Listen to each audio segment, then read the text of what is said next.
saying stupid. Nope, no mutterings right now. All right. So we're on.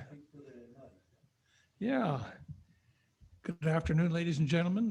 This is the Council Connections of the week, and I'm George Brown, a member of the Residents Council, and I have the great pleasure of introducing and talking with Sarah Hull, who is the Director of Resident Services Mhm. at Woodland Pond, and known to no doubt all of you. Hi, everyone. So just chatting informally a little bit, Sarah, can you, first of all, let me say that I think we all know that you're planning to get married next month, and so our congratulations to all of us. Thank to you very from all of much. us, and a Mhm. little applause, ladies and gentlemen. Thank you. We have a fervent, large, overflowing audience here of two. Uh, Mhm. So Sarah, how long have you been at Woodland Pond?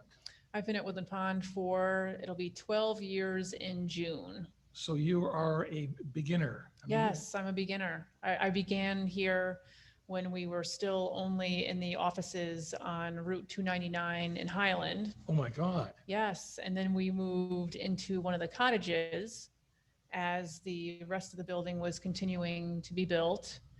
And then we eventually were able to move into our offices inside the building. I mean, that really is the beginning. That was very much the I mean, beginning. what kinds of changes have you seen? I mean, God, were all the cottages built first? Is that how it worked? I believe so. And then it was independent living, and then the health center was finished towards the end of the project. Uh-huh.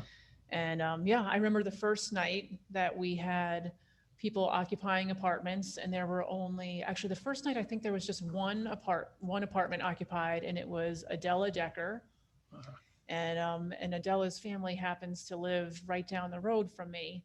And I remember her son saying to me, pulling me aside and saying, "Tell me about the security in this building," because she was one of the only people who was staying there. And then John Fracassi, I believe, was the next person who moved in. And then the Sulzers moved in, and the Sulzers are no longer here. But yeah, so I remember when it was just bare bones and, pretty empty in the very beginning. But you've stuck with it. So how was that? I mean, it's very, I would even say unusual to have from the very beginning stuck with the organization from its even pre-construction beginnings. Mm-hmm. It must keep you keep your mind alert and your your interest building up. I mean, Mm-hmm. Yes, absolutely. No, it's never boring here. It's always stimulating. And I really give that credit to everyone who lives here, because we have such a variety of personalities and backgrounds and interests. And to me, that's really what makes Woodland Pond tick, and certainly keeps it interesting for me. certainly an interesting group of personalities. I've only been here a little less than 2 years, so I'm still a newcomer, but wonderful group of people. Mm-hmm. Yeah, Yeah. absolutely. So can you just give me, again, maybe most people know this, but your job description, and elaborate a little bit about what are your responsibilities, what you do during the day, and Sure. So that's changed a little bit over the years. When I first started as the resident services director, I worked with Gretchen, the activities coordinator, with the wellness nurse, and then I also supervised the concierge and the drivers.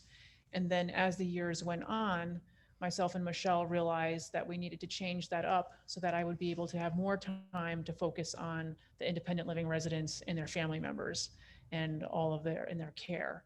So at that point was when the shift was made, and Jason came on board at that point and then started to oversee the drivers and the concierge.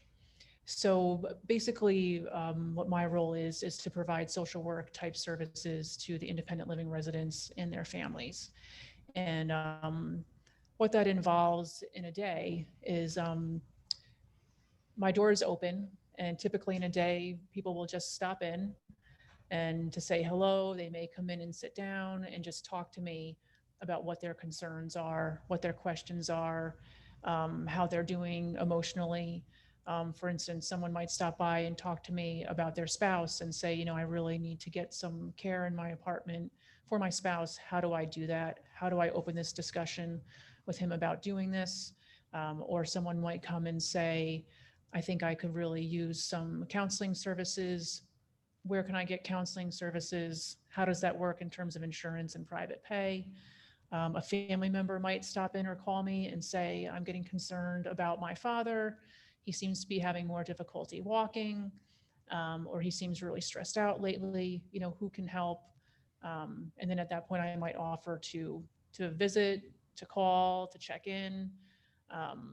You know, or someone might come and say, you know what, I'm not feeling as strong as I used to. How do I get some physical therapy? And I'll help them navigate that. Or if someone is out at the hospital, then their family or loved one may call and say, I'm having difficulty navigating the hospital system, can't seem to get through to the doctors, not sure what's going on, you know, what can I do? And I may make some phone calls. And also on that note, Mary Jo and I work very closely together. If someone's not feeling good or they're out at the hospital, and we keep track of how they're doing through talking to them directly, talking to their loved ones to find out what's happening. And that kind of segues into the next part of what I do, which is if someone is at a point where they really need to make a transition into the health center, then I'm involved in that process and I'm involved in that conversation. And that's something that happens over the course of time. It's usually not something that happens overnight.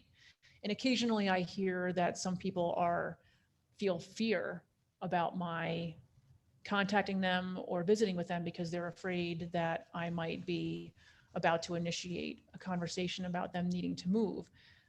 It's never something that is just laid on people and it's happening tomorrow. You know what I mean? It's the process. And the goal here is always to have people remain in their independent living residence for as long as possible. And there's many ways to have that happen.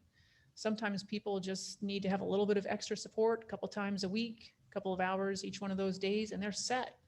And so it's really a matter of just really honing in and figuring out what a person's challenges are during their day and how those challenges can be helped. So that's another big piece that I'm involved with. Do you have access to a list of potential helpers who might come to Woodland Pond to help out in individual cases? Yes, so I have a list of private duty aides, and they're people who. Private duty aid. Yeah, private duty aides. So they're people who are not employees of Woodland Pond, they're their own contractors. And the way that their names have come to me is because residents or family members have come to me and said, you know, this is a really great aid. We've used them in the past, we recommend them, and I usually interview them and then they get placed on the list. Or I might recommend to someone that they hire someone from a licensed agency that provides aids. So those are the two main sources of assistance. And many times people just need an aid for a short-term basis. It might be after someone's recuperating from a knee replacement or something like that. So. Sounds very demanding to me. I mean, you have to put up with a lot of different personalities, as we were just saying, with different needs, especially when they are going through a transition of one sort or another. And you've learned to handle those kinds of things very adroitly. I can tell. Yeah, they can be difficult, but I really enjoy what I do, and I've worked with older adults since I was like 14, and really. And full confession, I'm 43, so it's been a long time. 43. Well, it's a question I would not have asked you. Thank you. You're a gentleman. Wow. But that goes to show that you really found your professional niche very, very early and stuck with it, as you have with Woodland Pond. So, I mean, I think it's to the credit of you and to Woodland Pond for you to have stuck it out and grown as the organization has grown, as the number of residents has grown. Mm-hmm. Um, And in addition, am I correct to working with and overseeing the work of Mary Jo on the health side? Mm-hmm. You also oversee this woman here called Gretchen. Where is she? Gretchen's in her office. I think we can't imagine a Woodland Pond without Gretchen. So Yes, Gretchen does an incredible job. She Yeah. really juggles a lot of information, and she does an incredible job with keeping it all straight and organized and keeping everybody informed. Mm-hmm. I think you won't find any disagreement here in Woodland Pond on that subject. Yeah, and Gretchen's been here for just about as long as I have. Is too. that right? Yeah. Yep. Yeah, I remember when I interviewed her. I knew right away that she was the one. She took a little convincing, but Are you both from the New Paltz area? Is it? I live in Walk Hill, which is about 25 Yeah. minutes from here. Yeah. And Gretchen lives a little bit up north in Ulster Park. In Ulster Park. Ulster Park. Hmm. That's Yep. the area to me. That's still the area. Yeah. Wow, well, this is amazing. So everything changed to some degree when this awful pandemic hit us, along with the rest of the world, and is still terribly hitting parts of the world that I used to work a great deal in. I've been to India many, many times and have friends there. And but let's not talk about that. That's far from Woodland Pond, but the pandemic is still with us, although we hope receding Hmm. as we speak. But that must have changed your work a lot. Huh? It did. I remember the day that we shut down, and I remember just a feeling of, for me personally, I felt fear and I felt anxiety for all of us, and to see Woodland Pond be completely closed down and the chairs and the tables out of the dining room, and nothing happening in the pack, and like it just felt like a ghost town, and it felt so contrary to what Woodland Pond is. So that was very difficult to experience us switching into that state, which was absolutely a necessary state. And I feel that we've done remarkably well. And I credit that to everyone who lives here for sticking with this. This has been extremely challenging for everybody. And especially when I think in the last 6 months with ever-changing rules, and we're quarantined, and now we're out, and now we're back in, and we're opening slightly, but then we're closing again. It's a lot. It is a lot to deal with. And I think Michelle has done a remarkable job She has. with managing all of this and leading the way. And so I feel that we've done extremely well. And I think one thing that concerns me now is as we're reopening, what's on my mind is how are people feeling as we're reopening? And how do we get people to feel comfortable and safe again?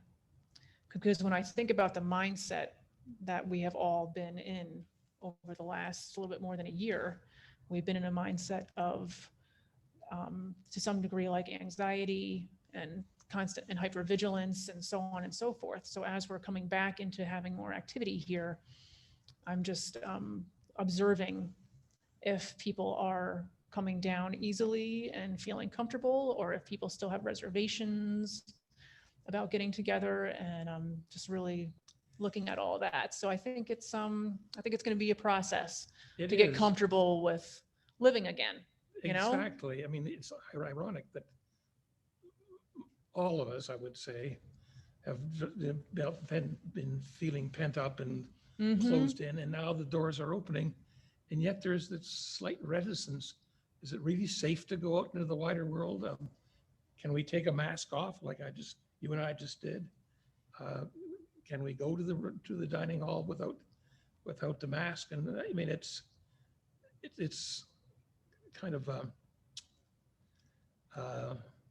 overcoming the lockdowns that we've trained ourselves to do for a full year. Mhm. And it's tricky, isn't it? Yeah, I think it is. And I also think a lot about everyone who has moved in at some point in the last year. and that they're not experiencing Woodland Pond the way everyone else has experienced Woodland Pond when they moved in, which is lively and vibrant and active and lots of socialization and such happening.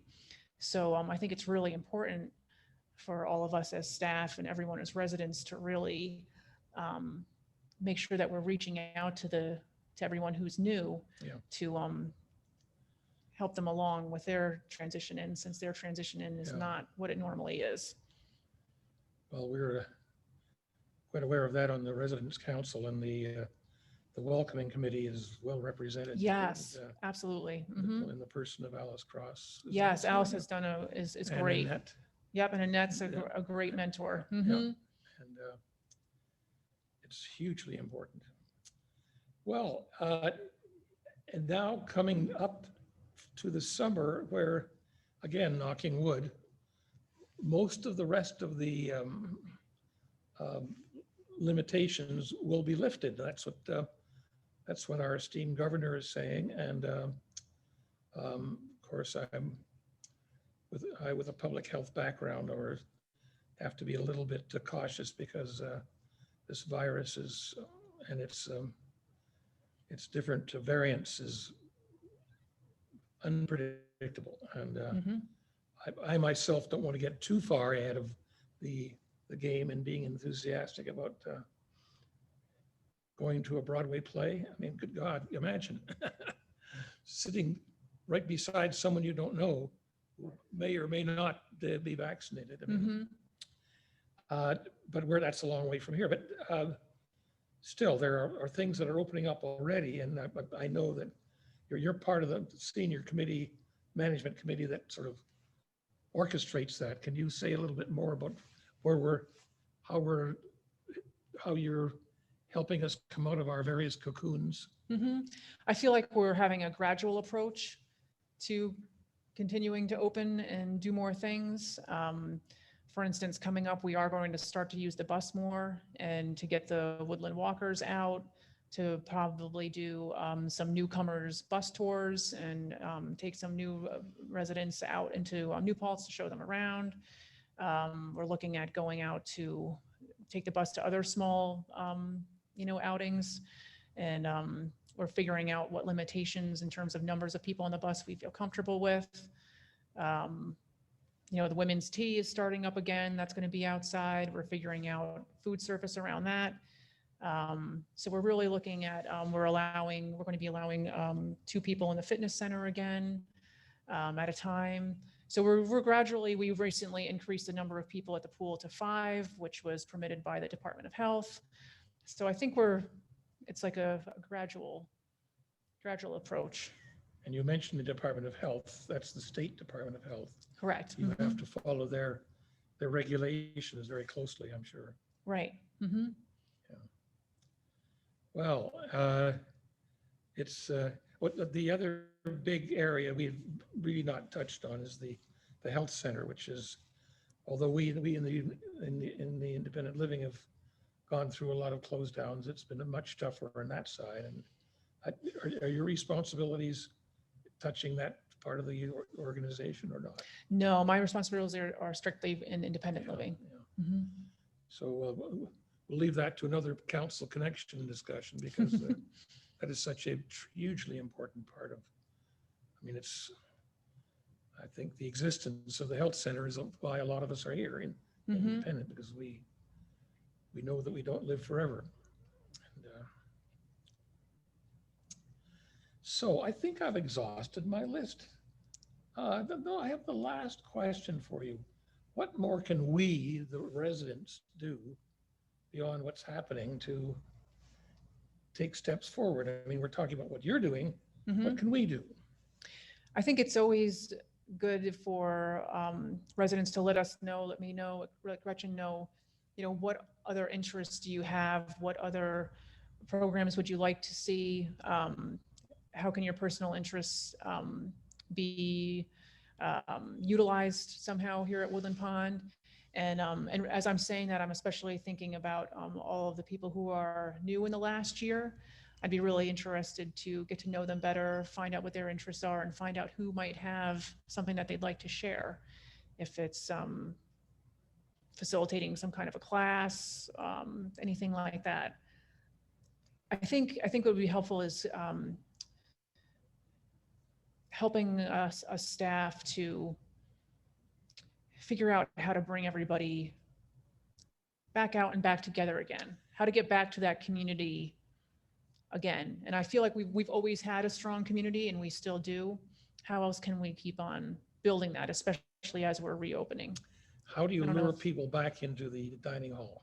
Mhm. I'm asking. How do Oh, you you're asking? I'm like, that's a good question. I'm not sure. I think that it's continuing to invite people, encourage people, reassure people that it's safe to do so. I think that again touches on us switching our mindsets. And yet, but Again. yet one, at least in our case, one becomes somewhat accustomed to having moved food delivered to one's apartment. Right. Yes. So I mean, it's breaking away from that is Yeah. difficult. Because that didn't exist in the past. And I think also with Channel 1340, it's been incredible that we've had this channel throughout this whole pandemic. I mean, that's been such a great gift. At the same time now, though, I wonder if it's lending itself to have people become very comfortable with being in their apartments, which is fine. Some people are very happy in their apartments, and that's what they like.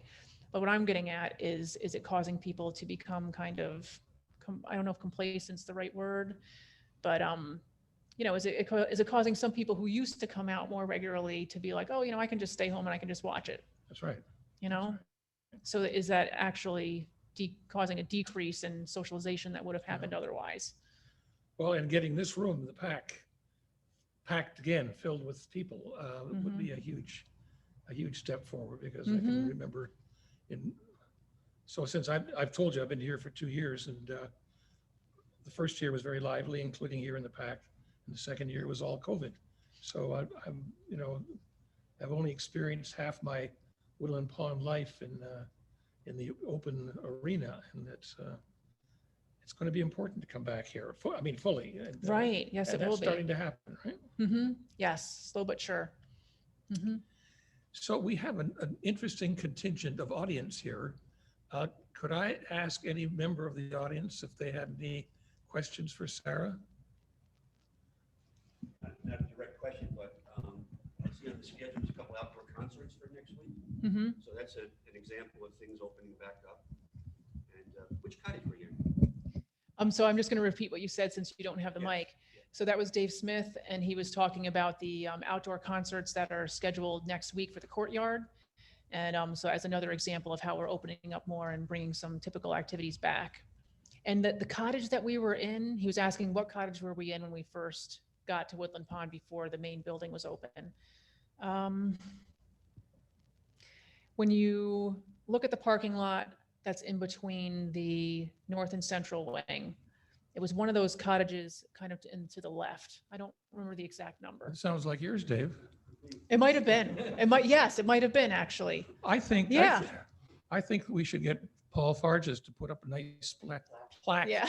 on your house. Says, here's the original Sarah Hull. What should we call it? We'll have to have a competition. Yeah, and the other person that was there in that cottage with me, I'm pretty sure Gretchen was there, and Lisa Sia from Concierge, she was in the cottage also. Wow. And yeah. Because Michelle came along a few years later, right? Did she? Yeah, Michelle was involved from the beginning with the construction Oh, and involved with finance, connected with what's now Health Alliance Hospital. And then she came on board as our finance director. uh-huh. Yeah. Anyone else? Annette? No? Suzanne? Yaakov, you've always got a question in mind. Yeah. Okay, Suzanne. Sarah, you mentioned what people can do in terms of involving other people and so on. And besides, attending more, coming to the dining room and so on. But do you have any other ideas where we could help people integrate in the community by other activities and so on. I know that there are several interest groups that have been, doing things. I myself am pretty new. I mean, even newer than George, and I found it. I mean, it was very exciting. That, I mean, within a couple of months, I mean, we already knew a lot of interesting people. We started building friendships, and and so on, and then things came to a stop. I am a little concerned about myself that I don't feel that fear that you mentioned about the concern about opening up and so on. But That's maybe good. it's me. Maybe I need some counseling. Well, I think everybody's different with that. But I think the other thing I think about when it comes to all of our different interest groups and our different committees is I think it's really important for people to be encouraged to participate in those interest groups and committees. I think sometimes interest groups might feel to new people like they already have their set members or their set specific people that are in them, and they may not feel like they can join. So I think it's very important for committees and interest groups to be welcoming to other people and to encourage other people to join them and to try it out.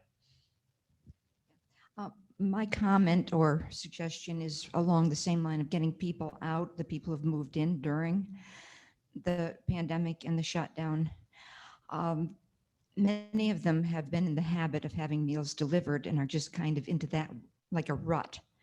However, if we pick up a telephone, find somebody who is new and call and invite them to come down to the dining room.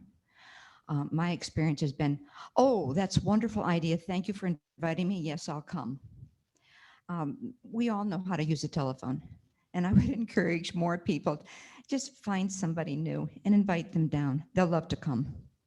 That's a very good point. And some of the new people that I've talked to, they've said, I'd really like to meet people. I'm just not good at making cold calls off the phone list or initiating that first step of, would you like to go to dinner? Do you want to go take a walk or something like that? So I think it's important to keep that in mind and do some initiating of those connections. And something else real quickly about what's happening also is in June, we are going to be having our garden tour, which is what we used to do in previous years, is everyone who's got a garden that they'd like to show, then it's a great time for people to get outside and be together and enjoy the flowers. What a great idea. Well, perhaps we should be winding this up unless there's something really important hidden away in your mind, Sarah, that you want to get out. Some mysterious contribution? No? Why not? I don't know. I think it's just great to have you here and to know that you've been from the very beginning hanging in and growing, I'm sure yourself, as the physical facility has been growing and as the membership has been mushrooming, I would say, over those 12 years.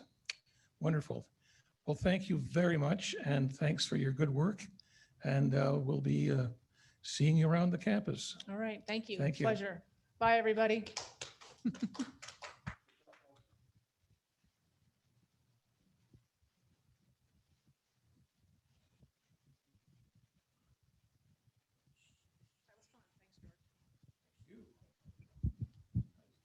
Very easy for the We're off the air, Gretchen?